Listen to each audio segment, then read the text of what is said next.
जाते ही कुछ ले दे के और वो छू या कुछ ऐसा कर दे कि हम ठीक हो जाएं।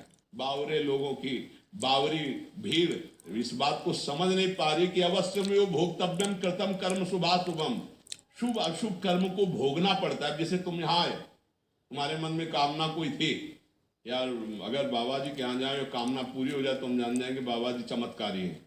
अब संयोग बैठ गया आपके शुभ कर्म का, और ये शुभ कर्म तो बना ही संत दर्शन के लिए, भावना करके धाम में भगवान के आए और वो शुभ कर्म का संयोग बैठा और काम हो गया। अरे बोले बाबा बड़े चमत्कारी, समझ रहे हो।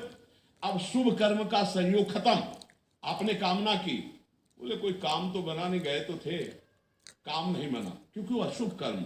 इस सच्चाई को समझ लो तो तुम पाखंड से बच जाओगे, दम्भ से बच जाओगे। हम बिल्कुल आपसे प्रार्थना करके बात कर रहे हैं। भगवान के पिता दशरथ जी से एक अपराध बन गया, श्रवण कुमार को शब्द वेधी बाण से मार दिया। उन्होंने उस कर्म का फल निश्चित किया कि जैसे मैं पुत्र वियोग से मर रहा हूं ऐसे तुम भी प्राण त्यागोगे। तो भगवान पुत्र रूप में अवतरित हुए, पर वो विधान पूरा का पूरा सुरक्षित रहा। भगवान के वियोग में हा राम कहते दशरथ जी प्राण त्यागे नहीं। अब ये लीला का क्या मतलब है?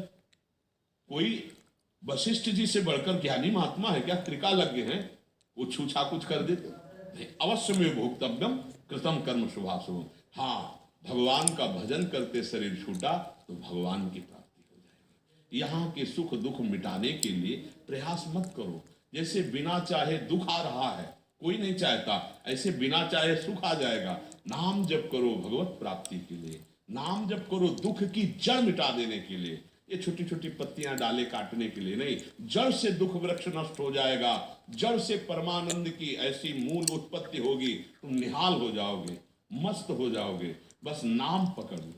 अब ये नाम पकड़ना कोई खिलवाड़ थोड़ी, देखो नाम जप करके थोड़ी देर में मन भुला देता है नाम को। अगर नाम पकड़ लो तो विश्वास मानो, परम सुख। परम सुख का मतलब ये नहीं कि तुम्हारे आगे चेक आ जाएगी, तुम्हारे आगे सांसारिक भोग आ जाए, ये तो बहुत छोटी बात है। तुम दुख सुख सहना सीख जाओगे। बड़े से बड़ी विपत्ति में भगवान को छोड़ने की बात नहीं आएगी कि हम प्राण त्याग सकते हैं लेकिन धर्म नहीं, भगवान नहीं, भजन नहीं।